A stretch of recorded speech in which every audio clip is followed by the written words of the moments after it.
일본이 관광객으로 34조 원을 벌었습니다.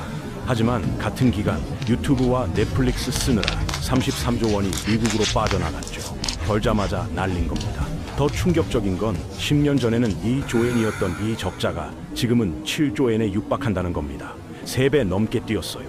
그런데 한국은 디지털 적자가 일본의 20분의 1 수준입니다. 똑같이 AI 후발주자인데 왜 이런 차이가 날까요? 오늘은 일본이 디지털 식민지로 전락하는 과정과 한국이 살아남을 수 있었던 이유를 파헤쳐 보겠습니다. 소프트뱅크 회장 손정희가 폭발했습니다. 임원회의에서 소리쳤죠. 일본에는 AI에 관심 있는 사람이 아무도 없다고요. 이 사람이 누군지 아십니까? 야후 재팬을 키웠고 알리바바에 일찍 투자해서 수백억 달러를 번 사람입니다. 세계 기술 흐름을 누구보다 빨리 읽는 투자자거든요. 그런 손정희가 절규하는 겁니다. 대기업, 정부도 국민도 관심이 없다고요. 실제로 도요타를 보면 답이 나옵니다. 전기차 전환을 거부했어요. 하이브리드만 고집하다가 테슬라한테 시장을 내줬죠. 2024년에야 전기차 계획을 발표했는데 이미 10년은 늦은 겁니다. 왜 일본은 새로운 걸 거부할까요? 일본은 장인 정신의 나라입니다. 내가 하던 일을 완벽하게 하는 게 미덕이거든요. 스시 장인이 평생 밥만 짓고 칼 장인이 50년 동안 칼만 만듭니다. 이게 일본 문화의 핵심이에요. 소재나 부품, 장비 같은 아날로그 영역에서는 최고죠. 조금씩 개선하는 거니까요. 반도체 장비 회사 도쿄 일렉트론이 세계 시장 점유율 20%를 차지하는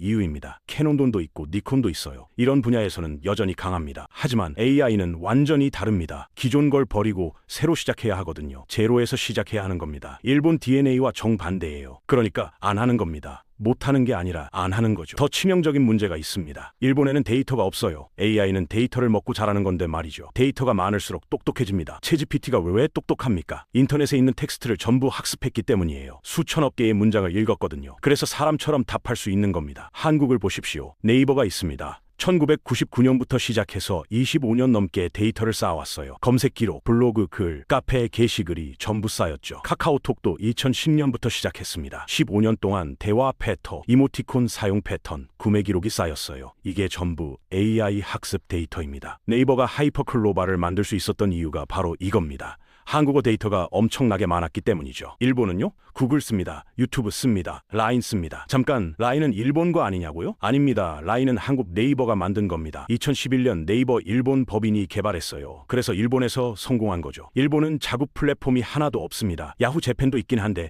검색 엔진은 구글 겁니다. 껍데기만 야후고 속은 구글이에요. 그러니까 데이터가 전부 해외로 갑니다. 미국으로 가고 한국으로 가죠. 일본 손에는 아무것도 안 남는 겁니다. 한 일본 AI 전문가가 이런 표현을 썼습니다. 한국 도서관은 작지만 디지털화가 완벽하다. 일본은 책이 우리보다 2~3배 많을지 몰라도 창고에 그냥 쌓여 있다고요. 이게 핵심입니다. 양이 아니라 질이거든요. 데이터가 많아도 정리가 안 되면 못 씁니다. AI가 학습할 수 없어요. 숫자를 보면 충격적입니다. 2014년 일본 디지털 적자가 2조엔이었어요. 한화로 약 18조 원입니다. 그때만 해도 큰 문제로 안 봤죠. 일본 GDP가 500조엔이 넘으니까 18조는 별거 아니라고 생각했습니다. 2020년 3조엔 넘었어요. 약 27조 원입니다. 슬슬 신경이 쓰이기 시작했죠. 2023년 5조 3천 엔으로 뛰었습니다. 약 50조 원이에요. 10년 만에 3배가 된 겁니다. 정부가 깜짝 놀랐어요. 2024년 6조 8천억입니다. 65조 원이에요. 1년 만에 또 20%나 뛰었거든요. 이제 공식적으로 문제라고 인정했습니다. 2025년 상반기만 3조 5천억 엔이에요. 1년치로 환산하면 7조 엔이 넘을 겁니다. 올해는 70조 원을 넘기겠죠. 이 돈이 어디로 갈까요?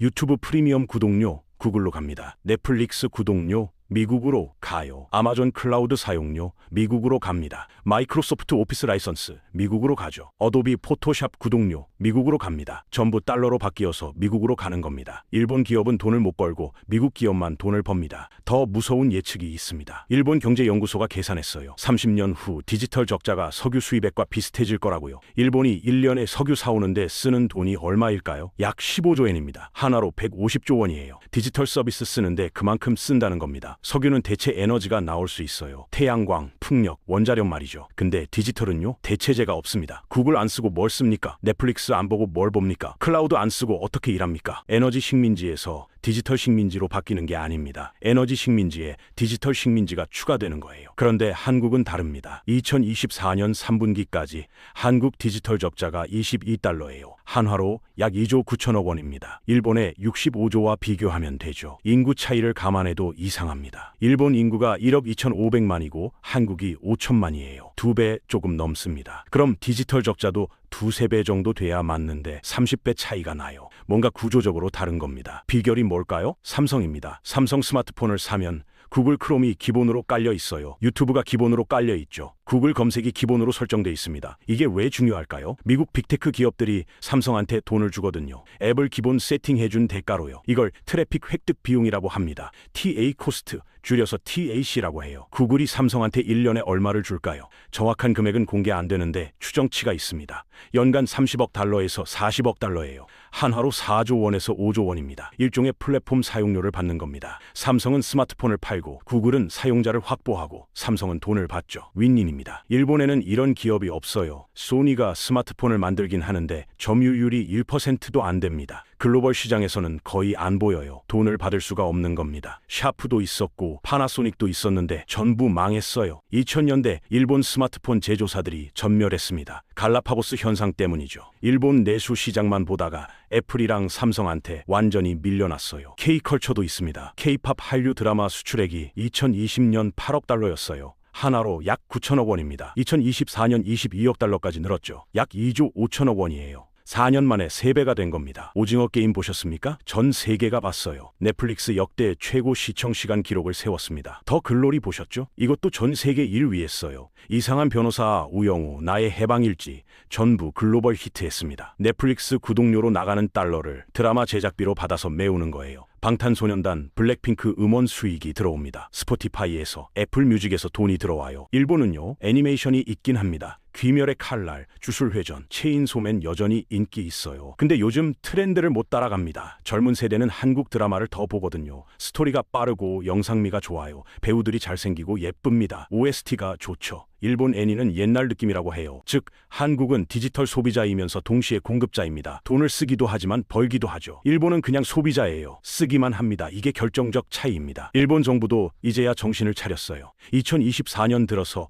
본격적으로 논의가 시작됐습니다. 디지털 적자가 서비스 수지 전체를 잠식할 수 있다는 우려가 나왔죠. 관광으로 번 돈을 디지털로 다 날린다는 게 명확해졌어요. 대책을 내놨습니다. 해외 빅테크 의존을 줄이겠다고 해요. 공공기관이 클라우드 쓸 때 비용 구조를 투명하게 관리하고 특정 기업 종속을 줄이겠답니다. 좋습니다. 근데 이미 늦었어요. 일본 관공서가 20년 동안 마이크로소프트 오피스를 썼거든요. 모든 문서가 워드 파일이고 엑셀 파일이고 파워포인트 파일입니다. 이걸 어떻게 바꿉니까? 리브레 오피스로 바꾼다고요? 호환이 안 됩니다. 과거 문서를 못 열어요. 회로 다 만들어야 하죠. 인력이 얼마나 듭니까? 비용이 얼마나 듭니까? 수십조 원이 들어요. 그냥 계속 오피스 쓰는 게 싸게 먹힙니다. 그래서 못 바꿔요. 이게 락인 효과입니다. 한번 들어가면 못 나옵니다. 자체 디지털 산업을 키우겠답니다. 콘텐츠 산업, 소프트웨어, 데이터 서비스를 전략적으로 육성해서 해외에서 돈을 벌겠다고요. 좋습니다. 근데 누가 합니까? 도요타가 AI 기업 만들까요? 소니가 넷플릭스 만들까요? 히타치가 클라우드 서비스 만들까요? 안 합니다. 할 줄도 몰라요. DNA가 다르거든요. 일본 대기업들은 제조업 회사입니다. 물건 만드는 회사예요. 소프트웨어는 모릅니다. 플랫폼은 더 몰라요. 마인드 자체가 아날로그입니다. 손정희 빼고 누가 AI에 투자합니까? 손정희도 사실 한국 게 아닙니까? 할아버지가 경상도에서 일본으로 건너갔어요. DNA는 한국 사람입니다. 그래서 도전을 하는 거죠. 순수 일본인 중에 AI 스타트업 만드는 사람이 거의 없어요. 규모가 작습니다. 투자를 못 받죠. 벤처 캐피털이 돈을 안 줍니다. 실패하면 재기가 불가능한 사회니까 아무도 안 해요. 디지털 인재를 양성하겠답니다. 이것도 문제예요. 일본은 평생 고용 사회입니다. 대학 졸업하고 대기업 들어가면 정년까지 다녀요. 연공 서열이에요. 나이 먹으면 자동으로 임금이 오릅니다. 능력과 상관없이요. 젊은 친구들이 왜 위험한 스타트업을 하겠습니까? 실패하면 재기가 불가능해요. 한번 낙오하면 끈입니다. 그러니까 안전한 데만 가죠. 공무원 시험 봅니다. 대기업 들어갑니다. 혁신이 일어날 수가 없는 구조예요. 시스템이 혁신을 막는 겁니다. 여기서 결정타가 나옵니다. 한글과 일본어의 차이예요. 한글은 타이핑이 빠릅니다. 자음 모음 조합이 간단하거든요. 24개 글자로 모든 소리를 표현해요. 초등학생도 분당 100자 이상 칩니다. 중학생은 200자 치죠. 빠른 사람은 300자 넘게 칩니다. 일본어는요, 히라가나, 가타카나 한자가 섞여 있어요. 같은 발음인데 한자가 다릅니다. 고라는 발음이 한자로 수십 개예요. 어떤 한자를 쓸지 선택해야 하죠. 찾으려면 시간이 엄청 걸립니다. 요미가나를 입력하고 변환 버튼을 누르면 후보가 쭉 나와요. 스크롤해서 찾습니다. 없으면 다시 입력하고 다시 찾아요. 한국에 10배가 걸린다는 연구도 있습니다. 실제로 일본에서 오래 산 한국인들이 다 얘기해요. 일본어 타이핑 엄청 느리다고요. 컴퓨터 시대에 이게 얼마나 치명적인지 아십니까? 데이터 입력 속도가 느립니다. 프로그래밍하기 불편해요. 주석 달기 귀찮습니다. 문서 작성 시간이 오래 걸려요. 디지털 전환이 구조적으로 어려운 겁니다. 중국도 비슷한 문제가 있어요.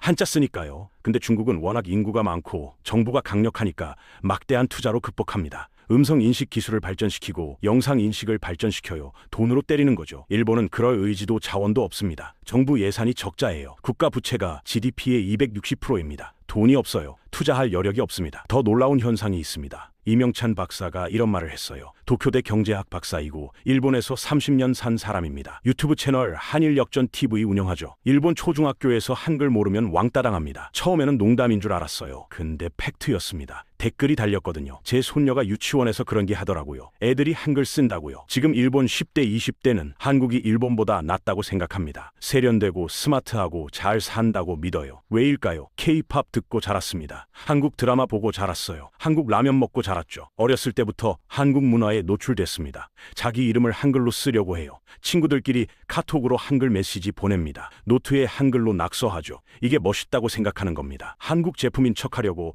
일본 라면에 한글을 박아요. 일본 화장품에 한글 씁니다. 한국 브랜드처럼 보이려고요. 실제로 일본 편의점 가보면 라면 봉지에 한글이 적혀 있어요. 30년 전 동남아에서 일본 제품 인기 많을 때 현상이 지금 역전된 겁니다. 그때는 동남아 제품에 일본어를 썼어요. 일본 제품인 척하려고요. 지금은 일본 제품에 한글을 씁니다. 이명찬 박사가 이런 표현을 썼어요. 하일 역전입니다. 그렇다면 한국은 안전할까요? 방심하면 안 됩니다. 삼성 스마트폰 점유율이 떨어지면 어떻게 될까요? 전 세계 스마트폰 시장에서 삼성 점유율이 20%예요. 중국 샤오미가 추격합니다. 인도 브랜드도 커지죠. 삼성 점유율이 10%로 떨어지면요. 트래픽 수입이 반으로 줍니다. 1년에 5조 원 받던 걸 2조 5천억만 받게 돼요. 디지털 적자가 급증합니다. K컬처 인기가 시들면요. 콘텐츠 수출이 감소합니다. 넷플릭스가 한국 드라마 투자를 줄여요. 스포티파이에서 K-팝 스트리밍이 줄어듭니다. 돈이 안 들어와요. 디지털 적자가 늘어납니다. 실제로 최근 생성형 AI 유료 이용자가 늘면서 적자가 빠르게 늘고 있어요. 챗GPT 다운로드당 매출을 보십시오. 2024년 1월부터 10월까지 데이터입니다. 매출 1위가 미국이에요. 당연하죠. 그 다음이 어딜까요? 한국입니다. 국가별 다운로드 비중은 21위인데 매출은 2위예요. 무슨 뜻입니까? 한국인이 전 세계에서 두 번째로 챗GPT 유료 결제를 많이 한다는 뜻입니다. 다운로드는 적은데 매출은 높다는 건 유료 전환율이 높다는 거예요. 한국 사람들이 돈을 잘 쓴다는 겁니다. AI 서비스에 기꺼이 돈을 낸다는 거죠. 좋습니다. AI 많이 써야 해요. 생산성 올려야 합니다. 근데 문제는 이겁니다. 쓰기만 하면 일본처럼 됩니다. 쓰지 말라는 게 아니에요. 써야 합니다. 근데 우리도 만들어야 해요.